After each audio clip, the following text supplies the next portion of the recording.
Hurricane Irma continues to roar through the Caribbean as it tracks towards the U.S. mainland. The deadly Category 4 storm now took aim at Turks and Caicos yesterday with waves as high as 20 feet. It was a 5 when it hit there. The extent of the damage still unclear as communications went down with much of the islands. Florida Governor Rick Scott has ordered state schools and offices closed today. It's Florida bracing for what could be a catastrophic hit over the weekend. So far, this storm has killed at least 11 people. Now, as we watch Hurricane Irma, we continue to follow the recovery in Houston after Harvey.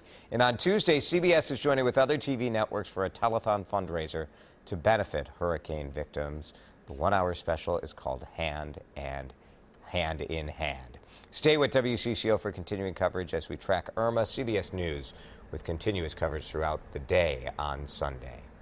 3 men are now charged with taking a 15-year-old girl and holding her against her will for 29 days. The Douglas County attorney charged Thomas Barker, Joshua Holby, and Stephen Powers yesterday.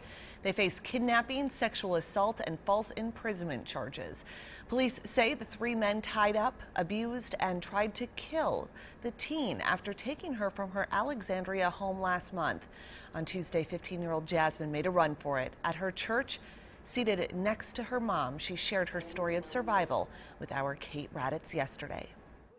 For 29 days, Sarah Block prayed and searched, hoping her daughter would be found alive. It was the longest 29 days of my life. Her prayers were answered Tuesday. Jasmine's kidnappers had her at a foreclosed property on Thompson Lake in Grant County. She decided to make a run for it. Why did you think that was a good time to get away?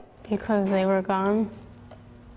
And they said that it would be about an hour until they get back. Jasmine got out and eventually swam across the lake to find help. Do you know how to swim? I'm not a good swimmer. But she did, leaving behind her shoes and some of her clothes weighing her down.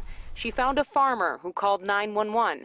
A detective came to Sarah's house to tell her the news. He goes, "Sarah, we found Jasmine." And at that point, I pretty much tuned him out because I was like hysterically crying. I was waving my hand like, "Where is she? Where is she?" But the joy of Jasmine being found alive is mixed with the pain of what she suffered. New charges reveal Thomas Barker, a family acquaintance, took Jasmine from her home. He, Stephen Powers, and Joshua Holby moved her to multiple locations. She was sexually assaulted multiple times and told police at one point the men tried to drown her in a bathtub in a duffel bag.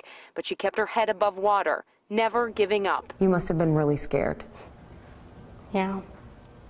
Sarah says her daughter is getting the help she needs to begin to process what happened. She hopes parents will tell their children to fight and thanks the police who didn't give up on her family. They all came in to see Jasmine. They said this case is going to be their case of the lifetime. Jasmine Block plans to start high school next week. She was looking forward to going to pick up a therapy dog that was donated. Personal information of millions of people now compromised after a breach of consumer credit reporting databases. Company Equifax announced in a cybersecurity incident potentially impacting 143 million Americans. Information accessed includes personal information like names, but also for some, social security numbers, driver's license numbers. The unauthorized access occurred from mid-May through July. The company did set up a resource link for consumers. You can find that on WCCO.com.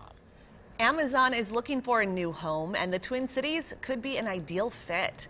The e-commerce giant wants to invest as much as $5 billion to build and operate a second headquarters somewhere in North America.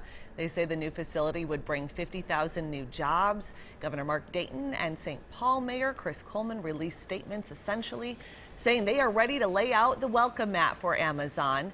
We could have a shot too, as one expert we spoke with says the Twin Cities has a lot in common with Amazon's hometown of Seattle.